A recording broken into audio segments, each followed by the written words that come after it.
இன்றைய முக்கிய செய்திகள். தேர்தல் பத்திர விவகாரத்தில் ஸ்டேட் வங்கி மீது அவமதிப்பு வழக்கு 11ஆம் தேதி உச்சநீதிமன்றத்தில் விசாரணை. மகாராஷ்டிராவில் கூட்டணி கட்சிகளுக்கு குறைவான தொகுதிகள். பாஜக மீது ஏக்நாத் ஷிண்டே, அஜித் பவார் கடும் அதிருப்தி. திமுக கூட்டணியிலேயே தொடரப்போவதாக மதிமுக உறுதி. சுமூகமாக தொகுதி பங்கீடு முடியும் என காங்கிரஸ் நம்பிக்கை. நாள்தோறும் புதிய உச்சம் தொடும் தங்கம் விலை. ஓரிரு நாட்களில் சவரன் 50,000 ரூபாயாகும் என கணிப்பு.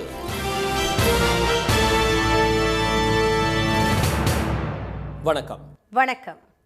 தேர்தல் பத்திரங்கள் மூலம் அரசியல் கட்சிகளுக்கு நன்கொடை தந்தவர்களின் விவரத்தை வெளியிட அவகாசம் கோரிய பாரத ஸ்டேட் வங்கிக்கு எதிராக உச்சநீதிமன்றத்தில் அவமதிப்பு வழக்கு தொடரப்பட்டுள்ளது. அரசியல் கட்சிகள் நன்கொடை பெறுவதற்காக கடந்த 2018ஆம் ஆண்டு மத்திய பாஜக அரசால் கொண்டுவரப்பட்ட தேர்தல் பத்திர நடைமுறை அரசியலமைப்பு சட்டத்திற்கு எதிரானது என கூறி கடந்த மாதம் 15ஆம் தேதி உச்சநீதிமன்றம் அதனை ரத்து செய்து தீர்ப்பளித்தது. மேலும் தேர்தல் பத்திரங்கள் மூலம் நன்கொடை வழங்கியவர்களின் விவரங்களை நேற்றைக்குள் தாக்கல் செய்ய வேண்டும் எனவும் உத்தரவிட்டது. அதன்படி தேர்தல் பத்திர விவரங்களை வழங்காத பாரத ஸ்டேட் வங்கி ஜூன் மாதம் 30ஆம் தேதி வரை அவகாசம் கோரி உச்சநீதிமன்றத்தில் மனு செய்துள்ளது. இதற்கு நாடு முழுவதும் கடும் எதிர்ப்பு எழுந்துள்ள நிலையில் பாரத ஸ்டேட் வங்கிக்கு எதிராக உச்சநீதிமன்றத்தில் ஜனநாயக சீர்திருத்தத்திற்கான சங்கம் நீதிமன்ற அவமதிப்பு வழக்கு தொடர்ந்துள்ளது. தேர்தல் பத்திரங்கள் மூலம் நன்கொடை அளித்தவர்கள் விவரங்கள் நாடாளுமன்ற தேர்தலுக்கு முன் வெளியாக கூடாது என்ற உள்நோக்கத்துடன் வேண்டுமென்றே பாரத ஸ்டேட் வங்கி அவகாசம் கோரியுள்ளதாக மனுவில் குற்றம் சாட்டப்பட்டுள்ளது. ஸ்டேட் வங்கியின் நடவடிக்கை மக்களின் அடிப்படை உரிமைகளை அர்த்தமற்றதாக்கும் வகையில் இருப்பதால் அதன் மீது அவமதிப்பு நடவடிக்கை எடுக்க வேண்டும் என்று மனுவில் வலியுறுத்தப்பட்டுள்ளது. இந்த வழக்கு வரும் 11ஆம் தேதி விசாரணைக்கு எடுத்துக் கொள்ளப்படும் என தெரிவித்துள்ள தலைமை நீதிபதி, அவகாசம் கோரி ஸ்டேட் வங்கி தாக்கல் செய்த மனுவும் அன்றைய தினம் விசாரணைக்கு எடுத்துக் கொள்ளப்படும் என கூறியதாக வழக்கறிஞர் திரு பிரசாந்த் பூஷன் தெரிவித்துள்ளார். இதனிடையே தேர்தல் பத்திர விவகாரத்தில் நன்கொடையாளர் விவரங்களை வழங்க உச்சநீதிமன்றத்தில் அவகாசம் கேட்ட பாரத ஸ்டேட் வங்கி மத்திய அரசுக்கு அதே விவரங்களை வழங்குவதில் மின்னல் வேகத்தில் செயல்பட்டது ஆதாரங்களுடன் அம்பலமாகியுள்ளது. 2018ஆம் ஆண்டில் வெளியிடப்பட்ட தேர்தல் பத்திரங்களை பணமாக மாற்றுவதற்கான காலக்கெடு முடிந்த 48 மணி நேரத்திற்குள் நாடு முழுவதும் விற்பனையான மற்றும் பணமாக்கப்பட்ட தேர்தல் பத்திர விவரங்களை நிதி அமைச்சகத்துக்கு ஸ்டேட் வங்கி அளித்துள்ளது.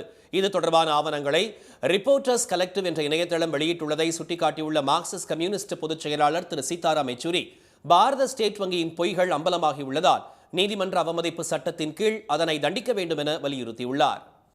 மகாராஷ்டிரா மாநிலத்தில் ஷிண்டே சிவசேனா மற்றும் அஜித் பவாரின் தேசியவாத காங்கிரஸ் கட்சிகளுக்கு சொற்ப தொகுதிகளை மட்டுமே ஒதுக்க பாஜக முன்வந்துள்ளதால் அக்கட்சி தலைவர்கள் கடும் அதிருப்தி அடைந்துள்ளனர்.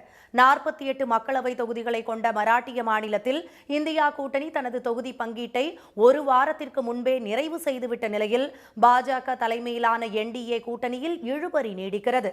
2ஆம் கட்ட வேட்பாளர் பட்டியலை இந்த வார இறுதியில் வெளியிட திட்டமிட்டுள்ள பாஜக டெல்லியில் நேற்றிரவு 6 மணி நேரம் பேச்சுவார்த்தை நடத்தியது. அப்போது இழுபறி நீடிக்கும் மகாராஷ்டிரா, ஹரியானா, கர்நாடகா, ராஜஸ்தான் மாநில நிலவரங்கள் குறித்து விவாதிக்கப்பட்டது. இதனைத் தொடர்ந்து மகாராஷ்டிரா மாநிலத்தில் பாஜகவுக்கு 34 தொகுதிகளும், ஷிண்டே சிவசேனாவுக்கு 8 முதல் 10 தொகுதிகளும், அஜித் பவாரின் தேசியவாத காங்கிரசுக்கு 4 முதல் 6 தொகுதிகளும் ஒதுக்கப்பட உள்ளதாக தகவல் வெளியாகியுள்ளது. இதனால் திரு ஏக்நாத் ஷிண்டேயும் திரு அஜித் பவாரும் கடும் அதிருப்தி அடைந்துள்ளனர். ஒன்றுபட்ட சிவசேனாவாக இருந்தபோது 22 தொகுதிகளில் சிவசேனா போட்டியிட்டதாகவும், சிவசேனா கட்சி உடைந்ததும் தங்கள் பக்கம் வந்த 13 எம்பிக்களுக்கு மீண்டும் வாய்ப்பு அளிக்க 13 தொகுதிகளையாவது ஒதுக்க வேண்டும் என திரு ஷிண்டே தரப்பு வலியுறுத்தியுள்ளது. ஆனால் சட்டப்பேரவை தேர்தலில் கூடுதல் தொகுதி ஒதுக்கப்படும் என்று கூறி உள்துறை அமைச்சர் திரு அமித்ஷா உறுதியளித்ததாக தகவல்கள் தெரிவிக்கின்றன. திரு அஜித் பவாரின் தேசியவாத காங்கிரசுக்கு 4 தொகுதிகள் மட்டுமே ஒதுக்கியதால் அக்கட்சியினர் ஏமாற்றமடைந்துள்ளனர். இதற்கிடையே ஒடிசாவில் ஆட்சி செய்யும் பிஜு ஜனதாதளம் கட்சியும் பாஜகவும் 15 ஆண்டுகளுக்கு பிறகு கூட்டணி அமைத்து தேர்தலை சந்திக்கும் நடவடிக்கைகளில் ஈடுபட்டுள்ளனர். 2008ஆம் ஆண்டு கந்தமால் மாவட்டத்தில் ஏற்பட்ட பயங்கர மத கலவரத்தை தொடர்ந்து பாஜக உடனான உறவை 2009ஆம் ஆண்டு முறித்துக் கொண்ட பிஜு ஜனதாதளம் தலைவர் திரு நவீன் பட்நாயக் மக்களவை தேர்தலுடன் சட்டப்பேரவை தேர்தலும் நடைபெறுவதால் பாஜகவுடன் கூட்டணி என்ற முடிவை எடுத்துள்ளதாக தகவல்கள் வெளியாகியுள்ளன. பீகார் மாநிலத்தில் திரு சிராக் பாஸ்வானின் லோக் ஜனசக்தி கட்சிக்கும் அவரது உறவினரும் ராஷ்டிரிய லோக் ஜனசக்தி தலைவருமான திரு பராசுக்கும் சேர்த்து அவர்கள் போட்டியிட்ட 6 தொகுதிகளையும் ஒதுக்க பாஜக கூட்டணி முன்வந்துள்ள நிலையில் தாங்கள் கூட்டணியில் இணைந்தால் பீகாரில் 8 தொகுதிகளும் உத்தரப்பிரதேசத்தில் 2 தொகுதிகளும் தனியாகவே வழங்கப்படும் என இந்தியா கூட்டணி தெரிவித்துள்ளது. திரு பராசுக்கு அமைச்சர் பதவி வழங்கியதால் ஐக்கிய ஜனதாதளம் தலைவர் திரு நிதிஷ்குமார் மீது கடும் அதிருப்தியில் இருக்கும் திரு சிராக் பாஸ்வான் இந்தியா கூட்டணியின் அழைப்பை ஏற்க தயாராக உள்ளதாக தகவல்கள் வெளியாகியுள்ளன. கூட்டணி கட்சிகளுக்கு தொகுதிகள் ஒதுக்கீடு செய்வது தொடர்பாக திமுகவின் தொகுதி பங்கீட்டு குழுவினருடன் முதலமைச்சர் திரு மு.க. ஸ்டாலின் இன்று ஆலோசனை நடத்தினார். திமுக கூட்டணியில் மார்க்சிஸ்ட் கம்யூனிஸ்ட், இந்திய கம்யூனிஸ்ட், இந்திய தேசிய லீக், கொங்குநாடு மக்கள் தேசிய கட்சி ஆகியவற்றுடன் தொகுதி பங்கீடு பேச்சுவார்த்தை முடிவடைந்து ஒப்பந்தம் கையெழுத்தாகியுள்ளது. காங்கிரஸ், விடுதலை சிறுத்தைகள், மதிமுக ஆகியவற்றுடன் முதல்கட்ட பேச்சுவார்த்தை முடிவடைந்துள்ளது. கடந்த தேர்தலில் வழங்கப்பட்ட எண்ணிக்கையிலான தொகுதிகளையாவது வழங்க வேண்டும் என்று காங்கிரஸ் வலியுறுத்தி வருகிறது. விடுதலை சிறுத்தைகள், மதிமுக கட்சிகள் முந்தைய தேர்தலை விட கூடுதலாக 1 தொகுதி வழங்க வேண்டும் என்றும் பானை மற்றும் பம்பரம் சின்னத்தில் போட்டியிட விரும்புவதாகவும் தெரிவித்துள்ளன. இந்நிலையில் சென்னை அண்ணா அறிவாலயத்தில் திமுக தொகுதி பங்கீட்டு குழு உறுப்பினர்களான அமைச்சர்கள் திரு கே.என். நேரு, திரு எம்.ஆர்.கே. பன்னீர்செல்வம், நாடாளுமன்ற உறுப்பினர் திரு ஆர். ராசா ஆகியோரை இன்று சந்தித்த திரு ஸ்டாலின் காங்கிரஸ், விடுதலை சிறுத்தைகள், மதிமுக கட்சிகளுக்கு தொகுதி ஒதுக்கீடு செய்வது குறித்து ஆலோசனை நடத்தினார். இதற்கிடையே சென்னை சத்தியமூர்த்தி பவனில் செய்தியாளர்களிடம் பேசிய தமிழ்நாடு காங்கிரஸ் கமிட்டி தலைவர் திரு செல்வ பெருந்தகை, திமுக கூட்டணியில் உள்ள மாநில கட்சிகளுடன் தொகுதி பங்கீடு பேச்சுவார்த்தை முடிந்த பின் காங்கிரசுக்கான தொகுதி பங்கீடு பேச்சுவார்த்தை தொடங்கும் என்று கூறினார். இப்போ மாநில கட்சிகளை இன்னும் பேசி முடிக்கல. நாங்கள் தேசிய கட்சி ஒரு மாநிலமாக முடிச்சுட்டு வராங்க. என்ன சொன்னீங்க? இதே பத்திரிகை நீங்களே சொன்னீங்க, சிவசேனா கூட கூட்டணி ஏற்படாது, என்சிபியோட கூட்டணி ஏற்படாதுன்னு கூட்டணி போட்டு ஒப்பந்தம் போட்டுட்டோம். அகிலேஷ் யாதவ் கூட இழுத்துட்டே இருக்க வராதுன்னீங்க, அங்கே ஒப்பந்தம் பண்ணிட்டோம். ஆம் ஆத்மி வாய்ப்பே இல்லை, அறிக்கை கொடுத்துட்டாங்க, நீங்கள் அங்கே கூட்டணி ஒப்பந்தம் வந்துடுச்சு. பீகாரில் கூட்டணி ஒப்பந்தம் போட போகிறோம். எல்லா இடத்தையும் கூட்டணி ஒப்பந்தம் போட்டுட்டு வரோம். அதே மாதிரி தமிழ்நாட்டிலையும் போடுவோம். உங்களுக்கு இனிப்பான செய்தியை சொல்லுவோம், உங்களை கூட்டிகிட்டு போவோம் சாட்சியாக. இதற்கிடையே சென்னையில் மதிமுக தலைமை அலுவலகத்தில் அக்கட்சியின் நிர்வாக குழு அவசர கூட்டம் நடைபெற்றது. கட்சியின் பொதுச் செயலாளர் திரு வைகோ தலைமையில் நடைபெற்ற இக்கூட்டத்தில் திமுக கூட்டணியில் தொடர வேண்டும் என ஒருமனதாக முடிவு செய்யப்பட்டது. மக்கள் நீதி மய்யம் தலைவர் திரு கமல்ஹாசன் திமுக கூட்டணியில் இணைய உள்ளதாக தகவல்கள் வெளியான நிலையில் கூட்டணி பேச்சுவார்த்தையை இறுதி செய்வதற்காக செர்பிய பயணத்தை அவர் ரத்து செய்துள்ளதாக செய்திகள் தெரிவிக்கின்றன. மக்களவை தேர்தலில் அதிமுகவுக்கு ஆதரவு என்று ஃபார்வர்ட் பிளாக் கட்சியின் மாநில பொதுச் செயலாளர் திரு கதிரவன் கூறியிருப்பது அவரது தனிப்பட்ட விருப்பம் என்று ஃபார்வர்ட் பிளாக் கட்சியின் தேசிய செயலாளர் திரு சுரேஷ் கூறியுள்ளார். அவரது முடிவு கட்சியை கட்டுப்படுத்தாது என்று கூறியுள்ளவர் கூட்டணி தொடர்பாக விரைவில் முதலமைச்சரை சந்திக்க உள்ளதாகவும் தெரிவித்துள்ளார்.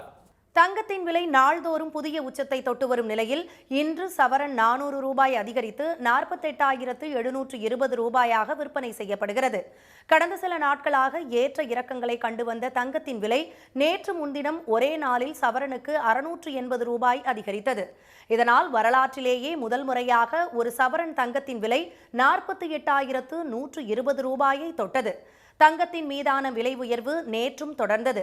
22 கேரட் ஆபரண தங்கத்தின் விலை சவரனுக்கு 200 ரூபாய் அதிகரித்ததால் ஒரு சவரன் தங்கத்தின் விலை 48,320 ரூபாய் என்ற புதிய உச்சம் அடைந்தது. இந்நிலையில் ஆபரண தங்கத்தின் விலை இன்று கிடுகிடுவென சவரனுக்கு 400 ரூபாய் அதிகரித்துள்ளது. 22 கேரட் தங்கம் வரலாறு காணாத வகையில் 48,720 ரூபாயை தொட்டுள்ளது. 1 கிராம் தங்கத்தின் இன்றைய விலை 6,090 ரூபாயாக உள்ளது. கடந்த ஒரு வாரத்தில் தங்கம் விலை சவரனுக்கு 2,000 ரூபாய் அதிகரித்துள்ளது. சர்வதேச சந்தையில் தங்கத்தின் நுகர்வு அதிகரித்துள்ளதே அதன் விலையேற்றத்திற்கு காரணம் என்று கூறப்படுகிறது. மேலும் தங்கம், வெள்ளி மீதான இறக்குமதி வரியை மத்திய அரசு அதிகரித்தது, அமெரிக்காவில் நிலவும் பணவீக்கம் உள்ளிட்டவையே விலை உயர்வுக்கு காரணம் என தெரிவித்துள்ள நகை வியாபாரிகள் இந்த வார இறுதிக்குள் ஒரு சவரன் தங்கம் 50,000 ரூபாயை தொடும் என்றும் கூறியுள்ளனர். தங்கத்தை போல வெள்ளி விலையும் கணிசமாக உயர்ந்துள்ளது. வெள்ளி கிராமுக்கு 50 காசுகள் உயர்ந்து 78 ரூபாய் 50 காசுகளாக உள்ளது. காரைக்கால் அருகே கழிவுநீர் சுத்திகரிப்பு நிலையம் அமைப்பதற்கு எதிர்ப்பு தெரிவித்து அப்பகுதி மக்கள் வீடுகளில் கருப்பு கொடிகளை கட்டி போராட்டத்தில் ஈடுபட்டுள்ளனர். புதுத்துறை பகுதியில் மத்திய அரசின் பங்களிப்புடன் கழிவுநீர் சுத்திகரிப்பு நிலையம் அமைக்க புதுச்சேரி அரசு நடவடிக்கை எடுத்து வருகிறது. அதற்கான பணிகள் நடைபெற்று வரும் நிலையில் இந்த திட்டத்திற்கு எதிர்ப்பு தெரிவித்து புதுத்துறை, தருமபுரம், சமத்துவபுரம் உள்ளிட்ட பகுதிகளின் மக்கள் வீடுகளில் கருப்பு கொடிகளை கட்டியுள்ளனர். சுத்திகரிப்பு நிலையத்தில் பயன்படுத்தப்படும் அமோனியா உள்ளிட்ட நச்சு ரசாயனங்களால் சாப்பிட்டதால் புற்றுநோய் ஏற்படக்கூடும் என்று அப்பகுதி மக்கள் அச்சம் தெரிவித்தனர். இதுகுறித்து புதுச்சேரி அரசுக்கும் அதிகாரிகளுக்கும் பல முறை புகார் அளித்தும் எந்த நடவடிக்கையும் எடுக்கவில்லை என்று அவர்கள் குற்றம் சாட்டினர். சுமார் 500க்கும் மேற்பட்ட வீடுகளில் கருப்பு கொடியை ஏற்றி எங்களுடைய எதிர்ப்பை இந்த அரசாங்கத்திற்கு தெரிவிக்கின்றோம். உடனடியாக இந்த கழிவுநீர் சுத்திகரிப்பு ஆலையை மக்கள் வசிக்காத வேறொரு இடத்திற்கு இடமாற்றம் செய்ய வேண்டும் என்கின்ற அடிப்படையில் இன்றைய தினம் எங்கள் வீடுகளில் கருப்பு கொடி ஏற்றி ஆர்ப்பாட்டத்தில் ஈடுபட்டு கொண்டிருக்கிறோம். பாதாள சாக்கடை இருந்தால் தான் அது கழிவு நீர் அது இதுன்னு உங்களுக்கு சரியான ஒரு ஏன்னா ஒரு 11 MLD இங்கே சொல்லியிருக்காங்க. அந்த 11 MLDக்கு உள்ள கழிவு நீருக்கு இவங்க எங்கே போவாங்கன்னு எனக்கு தெரியல. ஆற்றுல தண்ணி எடுத்து ஆற்றுல சுத்தப்படுத்தி அதிலே கொண்டு போய் கழிவு நீரை விடுறதுக்கு இதெல்லாம் ஒன்று 43 கோடியோ என்னமோ சொல்லிகிட்டு இருக்காங்க. இதெல்லாம் தேவையில்லாத. மக்களுக்கு தீமையை உருவாக்கும் கழிவுநீர் சுத்திகரிப்பு நிலைய பணிகளை உடனே நிறுத்த வேண்டும் என்று அப்பகுதி மக்கள் கோரிக்கை விடுத்தனர். இந்த விவகாரத்தில் புதுச்சேரி அரசு நடவடிக்கை எடுக்காவிட்டால் தொடர் போராட்டங்களில் ஈடுபட நேரிடும் என்றும் அவர்கள் எச்சரித்தனர். 43 கோடி ரூபாய் மதிப்பிலான இந்த திட்டத்தின் கட்டுமான பணிகளை குஜராத் மாநிலத்தை சேர்ந்த நிறுவனம் ஒன்று மேற்கொண்டு வருவது குறிப்பிடத்தக்கது. இனி வருவது செய்தி துளிகள். சிறப்பு அந்தஸ்து ரத்து செய்யப்பட்டது மூலம் காஷ்மீர் மக்களின் முகத்தில் மலர்ச்சி நிலவுவதாக பிரதமர் திரு மோடி தெரிவித்துள்ளார். அந்த மாநிலத்திற்கு சிறப்பு அந்தஸ்து வழங்கப்பட்ட சட்டம் கடந்த 2019ஆம் ஆண்டு ரத்து செய்யப்பட்ட பிறகு முதல் முறையாக காஷ்மீர் சென்றுள்ள பிரதமர் இந்த புதிய காஷ்மீருக்காக அந்த மாநில மக்கள் வெகுகாலம் காத்திருந்ததாக கூறினார். கொல்கத்தா உயர்நீதிமன்ற முன்னாள் நீதிபதி திரு அபிஜித் கங்கோபாத்யாய் பாரதிய ஜனதா கட்சியில் இணைந்துள்ளார். 2018ஆம் ஆண்டு முதல் கொல்கத்தா உயர்நீதிமன்ற நீதிபதியாக பணியாற்றி வந்த அவர் ஓய்வு பெறுவதற்கு 3 மாதங்கள் இருந்த நிலையில் கடந்த 5ஆம் தேதி பதவி விலகினார்.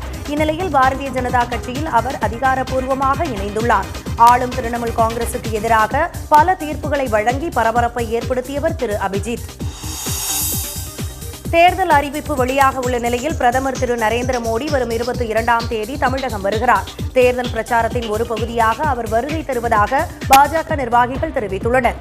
இந்த ஆண்டில் 5வது முறையாக திரு மோடி தமிழ்நாடு வருவது குறிப்பிடத்தக்கது. அமலாக்கத்துறை தொடர்ந்த வழக்கில் வரும் 16ஆம் தேதி நீதிமன்றத்தில் ஆஜராகி விளக்கமளிக்குமாறு டெல்லி முதலமைச்சர் திரு கெஜ்ரிவாலுக்கு ரோஸ் அவென்யூ நீதிமன்றம் சம்மன் அனுப்பியுள்ளது. மதுபான கொள்கை முறைகேடு வழக்கில் 8 முறை நோட்டீஸ் அனுப்பியும் விசாரணைக்கு அவர் ஒத்துழைக்க மறுப்பதாக அமலாக்கத்துறை குற்றம் சாட்டியுள்ள நிலையில் கெஜ்ரிவாலுக்கு சம்மன் அனுப்பப்பட்டுள்ளது. மக்களவைத் தேர்தலுக்காக 1.7 லட்சம் வாக்கு இயந்திரங்கள் தயார் நிலையில் வைக்கப்பட்டுள்ளதாக தமிழ்நாடு தலைமை தேர்தல் அதிகாரி திரு சத்யபிரதா சாஹூ தெரிவித்துள்ளார். 93,000 கட்டுப்பாட்டு எந்திரங்கள் 99,000 விவிபேட் கருவிகளும் தயாராக உள்ளதாக கூறிய அவர் அனைத்து மாவட்டங்களுக்கும் தேவையான வாக்குப்பதிவு இயந்திரங்கள் கைவசம் உள்ளதாக தெரிவித்துள்ளார். மக்களவைத் தேர்தல் பணிக்காக மேலும் 10 கம்பெனி துணை ராணுவ படையினர் இன்று தமிழ்நாடு வந்துள்ளதாகவும் திரு சத்யபிரதா சாஹூ கூறினார். 100% விவிபேட் ஒப்புகை சீட்டுகளை எண்ணி தேர்தல் முடிவை அறிவிக்க வேண்டும் என்று விடுதலை சிறுத்தைகள் கட்சி தலைவர் திரு தொல் திருமாவளவன் தெரிவித்துள்ளார். தலைமைச் செயலகத்தில் தமிழ்நாடு தலைமை தேர்தல் அதிகாரி சத்யபிரதா சாஹூவை சந்தித்த பிறகு செய்தியாளர்களிடம் பேசிய அவர் வட இந்திய மாநிலங்களில் இன்றும் மின்னணு எந்திரங்களுக்கு எதிரான போராட்டங்கள் நடைபெற்று வருவதாக கூறினார்.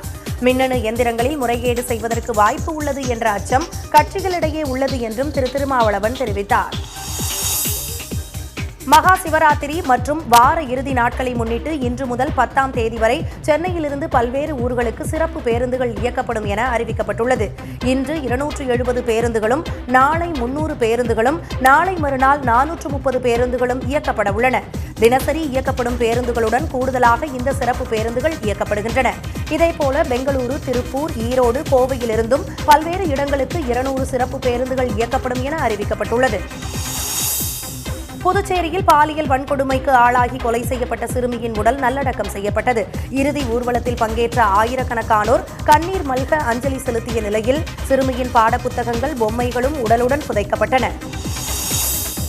புதுச்சேரி சிறுமி கொலை வழக்கில் முத்தியால்பேட்டை காவல் நிலைய அதிகாரிகள் முதல் காவலர்கள் வரை கூண்டோடு மாற்றப்பட்டுள்ளனர். வழக்கு விசாரணையில் அலட்சியம் காட்டியதாக எழுந்த புகாரில் முதலமைச்சர் திரு ரங்கசாமி இந்த நடவடிக்கை எடுத்துள்ளார். இதனிடையே இந்த வழக்கில் IPS அதிகாரி திரு கலைவாணன் தலைமையிலான சிறப்பு குழு விசாரணையை தொடங்கியுள்ளது. குன்னூர் காட்டேரி பூங்காவில் கோடை சீசனுக்காக 1,70,000 நாற்றுகள் நடவு செய்யும் பணி துவங்கியது. Phlox, antirrhinum, petunia, balsam, begonia, salvia, aster, zinnia, verbena உள்ளிட்ட 30 ரக மலர்கள், விதைகள் Germany, France, Netherlands, Kolkata, Kashmir போன்ற இடங்களிலிருந்து பெறப்பட்ட நிலையில் பூங்கா ஊழியர்கள் ஆர்வத்துடன் மலர் நாற்றுகளை நடவு செய்தனர். இன்றைய வர்த்தக முடிவில் மும்பை பங்குச்சந்தை குறியீட்டு எண் சென்செக்ஸ் 33 புள்ளிகள் உயர்ந்து 74,119 புள்ளிகளாக இருந்தது. தேசிய பங்குச்சந்தை குறியீட்டு எண் நிஃப்டி 19 புள்ளிகள் உயர்ந்து 22,493 புள்ளிகளாக நிறைவடைந்தது. மீண்டும் இன்றைய முக்கிய செய்திகள். தேர்தல் பத்திரங்கள் மூலம் அரசியல் கட்சிகளுக்கு நன்கொடை தந்தவர்களின் விவரத்தை வெளியிட அவகாசம் கோரிய பாரத ஸ்டேட் வங்கிக்கு எதிராக உச்சநீதிமன்றத்தில் அவமதிப்பு வழக்கு தொடரப்பட்டுள்ளது. மகாராஷ்டிரா மாநிலத்தில் ஷிண்டே சிவசேனா மற்றும் அஜித் பவாரின் தேசியவாத காங்கிரஸ் கட்சிகளுக்கு சொற்ப தொகுதிகளை மட்டுமே ஒதுக்க பாஜக முன்வந்துள்ளதால் அக்கட்சி தலைவர்கள் கடும் அதிருப்தி அடைந்துள்ளனர். தங்கத்தின் விலை நாள்தோறும் புதிய உச்சத்தை தொட்டு வரும் நிலையில் இன்று சவரன் 400 ரூபாய் அதிகரித்து 48,720 ரூபாயாக விற்பனை செய்யப்படுகிறது. இத்துடன் இந்த செய்திகள் நிறைவடைந்தன. மீண்டும் சன் டிவியில் செய்திகள் காலை 7:30 மணிக்கு. செய்திகளை உடனுக்குடன் தெரிந்து கொள்ள சன் நியூஸ் தொலைக்காட்சியை பாருங்கள். வணக்கம். வணக்கம்.